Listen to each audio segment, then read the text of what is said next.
Before the global financial crisis in 2008, commercial banks expected that their government would not allow them to fail because of the threats to the rest of the economy. This meant that some staff at bank took excessive risk when lending and investing. Which one of the following concepts best describes the behavior of staff at this bank? It's not inertia. Yeah, no. So, when I talk about banks are always considered too big to fail. Yes. Too big Too fair. to fail. So this makes banks administrators, managers to take huge risk because they know if they do fail, the government will be there to we call it government would be there to rescue them, but we call it in economics government will be there to, when I remember I'll say it anyway. So when banks go to administration, government is always there to cover up for them, to bail them, bailing out. Government will bail them. We call it bailout. Government will bail them out. So as a result of that, they take huge risks. So that means they become careless. There's negligence on their own side because they know whatever happens, there's always going to be a bailout for them. So they take huge risk. So that is a moral hazard. Yes. So that's the answer anyway. So inertia is an irrational behavior.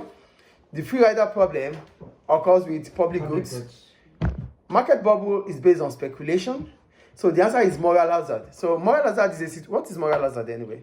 Moral hazard is a situation where the consumer behaves carelessly because they know that there's someone that will help them or someone is gonna back them.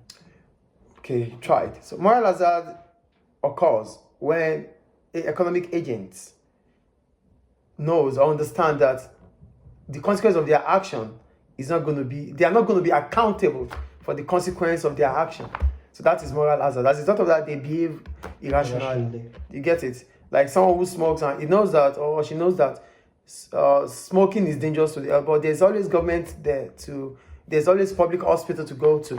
So there's carelessness. So and then insurance. Yeah, health insurance too. So when people behave in a certain way, in a careless way, because they know that whatever happens, the consequence, they're not going to pay for the consequence. So that is what moral hazard is about. So yeah, they said this meant that some staff at bank took excessive risk when lending and investing. So they took risk, knowing fully well that whatever happens, government will consider them as too big to fail. Because why are banks considered too big to fail? Do you know why they are considered too big to fail? Why? They are considered too big to fail because if banks fail, customers' fund in the bank goes away. It will bring about demand deficiency in the economy. It will bring about unemployment within the economy. Economic growth will fall because businesses, customers have their money saved in the bank. So all the money is gone. So how would the economy, would the economy survive? So the bank is a pivot to the economy. So without the bank, the economy would not work, would not function. So that's why government will always be there to bail them out. Do you understand why banks are too big to fail now? Mm-hmm. Great. So the answer is C. That's for moral hazard, market failure. We talked about free rider problem there. There's a free rider problem, right? And to erase free rider problem, that is why government produced those public goods, right? Okay. So if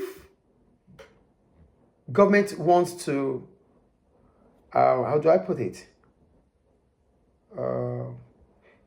If government wants to ensure that it doesn't pay for all public goods, what kind of goods will government provide? Merit. No.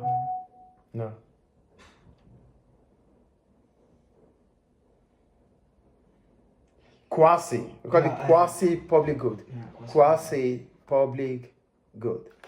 That is what government would have to provide. And when we talk about quasi-public good, it is in between a private and a public good. So it means you're going to pay, but you're not going to pay all. But one of the problems about quasi-public good is that there's still always a way for people to navigate through it or bypass. I think it's clear. Mm-hmm. market failure is clear there. Moral hazard is clear. Consumer inertial is clear, which simply means consumers feel lazy to switch or to make the right decision that will maximize their utility. Great. More satisfaction. So that's about that's irrational behavior in a way. So that's question 5 done.